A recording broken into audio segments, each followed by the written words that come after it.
Hello, কি পরিস্থিতি সবার? বিদেশে বাঙালি জীবনের আরেকটি ব্লগ নিয়ে চলে এসেছি তোমাদের কাছে।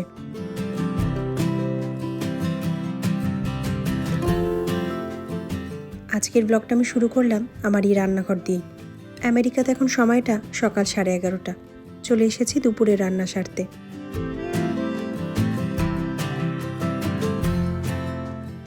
ডিম সেদ্ধ করতে দেখে বুঝেই গেছো রাঁধবো আজ ডিমের ঝোল। ডিমটা তো ওইদিকে সেদ্ধ হয়ে গেছে, ছাড়িয়েও নিয়েছি। এদিকে তেলটা গরম হয়ে গেছে। তেলটা ভালো করে না গরম করলে না এই কড়াইতে ডিমটা ভাজতে গেলে ডিমগুলো একেবারে তলায় লেগে যায়। সেই কারণে ভালো করে গরম করে নিলাম। এবার ডিমগুলোকে একে একে ভেজে নিই।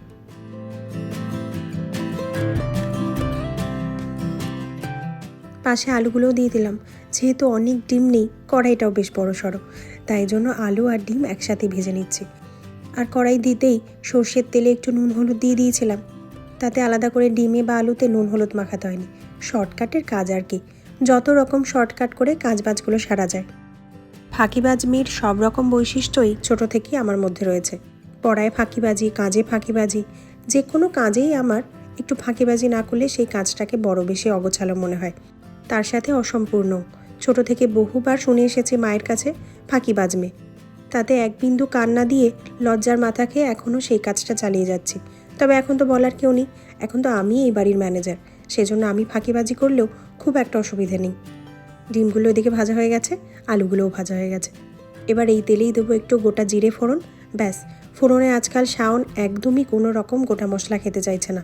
মুখে পড়লেই তার অস্বস্তি হচ্ছে, আর খুঁজে খুঁজে সব গোটা মশলাগুলো ওর পাতেই পড়ে। তাই আজকাল আমি গোটা মশলা দেওয়াই বন্ধ করে দিয়েছি, দেবই না। কুচিয়ে রাখা পেঁয়াজগুলো দিয়ে দিলাম। এবার পেঁয়াজগুলোকে একটু ভাজা করে নিই।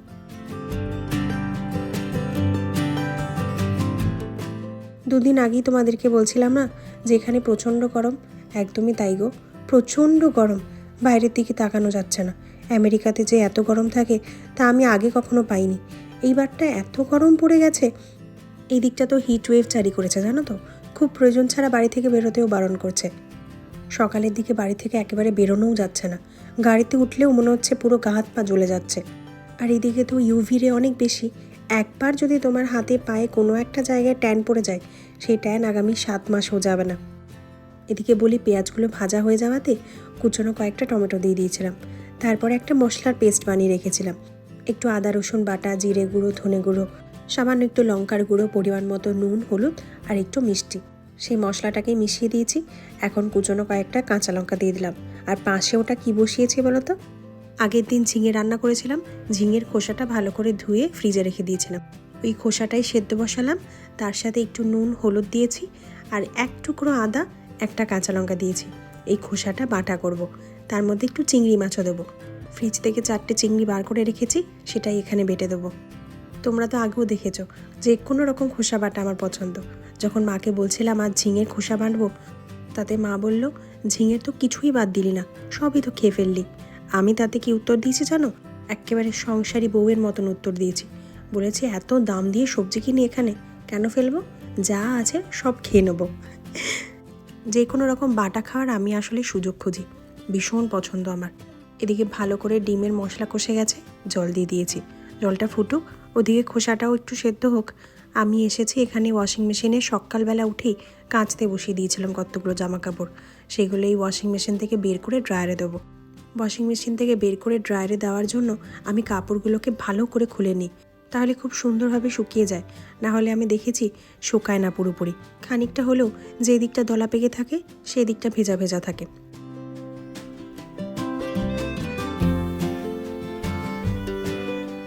আজ একটু টাইমটা বেশি দেবো, জামা কাপড় অনেক কটা কেচেছি একসাথে, সেজন্য টাইমটা একটু বেশি দিয়ে প্রায় 1 ঘন্টার নামে বসিয়ে দেবো ড্রায়ারটাকে। এই ড্রায়ার চালালে কীরকম বিল আসে সেটা অনেকের মনেই প্রশ্ন। বিল কিন্তু ভালোই আসে জানো তো। ওয়াশিং মেশিনে অতটা বিল আসবে না, তবে ড্রায়ারে দেখেছি বেশ ভালোই বিল আসে। তবে আমাদের তো এখানে অসুবিধে, জামা কাপড় শুকানোর সেরকম কোনো ব্যবস্থা নেই, তাই জন্য আমাদের ড্রায়ারেই দিতে হয়। তোমাদের সাথে কথা বলতে বলতে সব কটা জামা কাপড়ও দিয়ে দিয়েছি। অনেক কটা জামা কাপড় ছিল। চালিয়ে দিয়েছি মেশিনটা, দরজাটা দিয়ে দিই, ওইদিকে ওটা হতে থাক। আমি এবার যাই রান্নাঘরে, বাকি কাজটা সেরে নিই।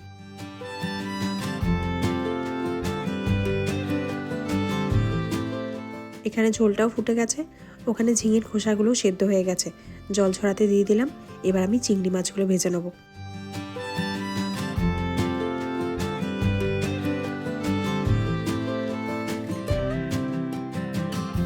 এখানে সর্ষের তেল দিয়ে দিয়েছি, সামান্য একটু নুন এখানেই দিয়ে দিই, হলুদ আমি দেবো না, শুধু নুনেই চিংড়ি মাছটা ভাজবো।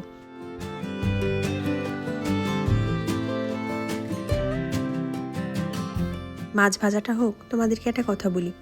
আমাদের অ্যাপার্টমেন্টে যেমন তোমরা দেখলে ওয়াশিং মেশিন আর ড্রায়ার রয়েছে, অনেক অ্যাপার্টমেন্টে তা থাকে না, জানো তো। ওই অ্যাপার্টমেন্টেরই একটা রুমে অনেক কটা ওয়াশিং মেশিন থাকে, তার সাথে ড্রায়ারও থাকে। সেখানে তোমাকে টাকা দিয়ে, অনেক জায়গায় টাকা দিতে হয়, $2 কি $3 কি $1 এরম করে দিয়ে পেমেন্ট করে কাঁচিয়ে একেবারে তুমি ড্রায়ারে দিয়ে নিয়ে আসতে পারো। ওইদিকে দেখলাম ঝোলটা ফুটে গেছে, আলুও সেদ্ধ হয়ে গেছে, ডিমগুলো দিয়ে খানিকক্ষণ ফুটিয়ে নিলাম। এবার নামিয়ে দেবো। চিংড়ি মাছটাও ভাজা হয়ে গেছে, এবার চিংড়ি মাছটাও বেটে নেবো। সাথে আমি ভাতটাও বসিয়ে দিলাম। এই রান্নাবান্না করতে করতে সময়টা যে কখন পেরিয়ে গেছে দেখতেই পাইনি। 1:30 বাজতে চললো। 1:30টার মধ্যে শাওনকে খেতে দেবো, সাথে আমিও খেয়ে নেবো। আজকাল আর বেশি দেরি করি না, একটু তাড়াতাড়ি খেলে সন্ধ্যের দিকটা মনে হয় কি পেটটা হালকা হালকা লাগে, বেশ ভালো লাগে। আর এখন যা গরম না, সারাদিন তো বেরোনো যায় না, যখন একটু বিকেল হয় তখন একটু চেষ্টা করি বাইরে বেরোনোর। আর এখানকার যেই বিকেলবেলাটায় তোমার একদমই গরম লাগবে না, প্রায় সন্ধ্যের কাছাকাছি সময়টা, সেটা তো প্রায় 8:30। তাই জন্য একটু তাড়াতাড়ি খাবার দাবার সেরে চেষ্টা করি নিচে নামার। দুপুরে খাবারটা তাড়াতাড়ি হলে রাতের খাবারটাও তাড়াতাড়ি অটোমেটিক্যালি হয়ে যায়, এমনিই খিদে পেয়ে যায়। খোসাটা গ্রাইন্ড করে নিয়েছিলাম, সর্ষের তেলে একটু কালো জিরে ফোড়ন দিয়ে খোসাটা দিয়েছি। আর এবার চিংড়ি মাছটাও গ্রাইন্ড করে নিয়েছি, চিংড়ি মাছটাও দিয়ে দিলাম। সামান্য একটু নুন আর একটু মিষ্টি দিয়েছি, গ্রাইন্ড করার সময়ই আমি নুনটা দিয়ে দিয়েছিলাম। এবার এতে যত জল আছে ভালো করে টেনে নেব, ব্যাস তারপরে নামিয়ে দেবো। সব শেষে ওপর থেকে একটু সর্ষের তেল দিয়ে দিচ্ছি। এই সর্ষের তেল দেওয়ার পরেও আমি খানিকক্ষণ একটু তাপে রাখবো, তাতে সর্ষের তেলের এই স্মেলটা ভালো করে এই বাটার সাথে মিশে যাবে, তারপরে নামিয়ে দেবো।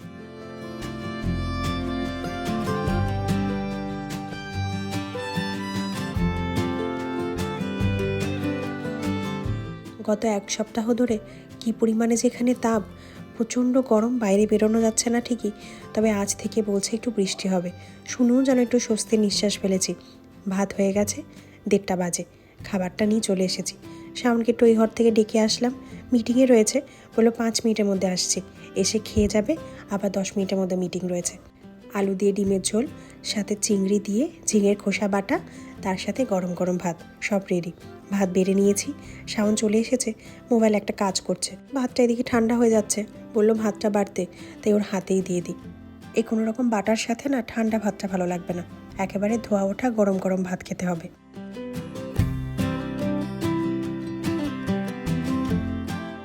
এখানে তুমি কোনো ডাক্তার দেখাতে যাবে, ডাক্তার বলে দেবে 12টা থেকে 12:30টার মধ্যে দুপুরে খাবার খেয়ে নিতে।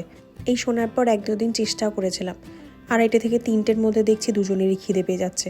ও দেখলাম আরও বেশি সমস্যা, 3টের সময় বসে আবার কিছু পরোটা বানাও বা কিছু বানাও। তারপর থেকে সময়টাকে 1:30 করে দিয়েছি, বসে গেছি খেতে। কী যে অসাধারণ লাগছে এই বাটাটা, আহা দারুণ। চিংড়ি মাছ দিয়ে বাটাটা আমি কখনো করিনি, আমার শাশুড়ি মা বললেন, তা শুনেই এবার বানালাম, দারুণ লেগেছে খেতে। খাওয়া দাওয়া সেরে টিভিটা ছেড়ে একটু বসেছি, তার কিছুক্ষণ পর থেকেই দেখছি বাইরের অবস্থা একেবারে খারাপ। আকাশ কালো করে এসেছে, মেঘ ডাকছে, বৃষ্টি হুড়মুড়িয়ে নামবে। তাই জন্য শাওনকে বললাম আমাকে নিয়ে একটু চলো না গো, বাইরে থেকে একটু ঘুরে আসো। তা বললো মিটিং শেষ হবে তারপর। মিটিং শেষ করে দুজন মিলে একটু বেরালাম, একটু গাড়িতে ঘুরতে ঘুরতে বৃষ্টি হওয়া দেখবো, না হলে তুই ঘরটাই বসে থাকতে হয়, বারান্দা থেকে যাটুকু দেখতে পাই। তবে এরকম গাড়িতে চড়বো, তার সাথে বৃষ্টি, তার উপরে উপরি পাওনা এই রামধনু। অনেকেই আমাকে জিজ্ঞেস করে গোটা দিনটা ওখানে কিভাবে কাটাস, ঠিক এইভাবেই কাটাই। সারা দিন সংসারে কাজ, সংসার নিয়ে চিন্তাভাবনা, ইন্ডিয়ায় খানিকটা কথা বলে সময় কাটানো, তারপরে যখন শাওনের হাতে সময় আসে তখন একটু বাইরে বেরোই, ব্যাস এইভাবেই কাটে সারাটা সপ্তাহ। সপ্তাহের শুরুটা একটু বেশি হেক্টিক যায়, যেমনটা আজ সকাল থেকেই গেল, কাচাকুচি সারা, তারপরে ওই অত জামা কাপড় ভাঁজ করা, তারপর সপ্তাহের শুরু বলে ফ্রিজ ভর্তি থাকবে তোমার অনেক ধরনের সবজিপাতি, সেই সব নিয়ে বিভিন্ন রকমের এক্সপেরিমেন্ট করা, যেমনটা আমি আজ করলাম। এইভাবেই কাটে আমাদের সপ্তাহের শুরুটা। বাড়ি চলে এসেছি, বিদ্যুৎ এদিকে চমকাচ্ছে, ওয়েদারটা ঠান্ডা হয়ে গেছে, একেবারে একটা দারুণ ঘুম হবে। আমি আমার ব্লগটা আজ এখানেই শেষ করি। আমার ব্লগ যদি তোমাদের ভালো লেগে থাকে তাহলে লাইক, শেয়ার এবং সাবস্ক্রাইব করো, এবং আমাকে যদি কিছু বলতে চাও অবশ্যই কমেন্ট করে জানিও। ধন্যবাদ।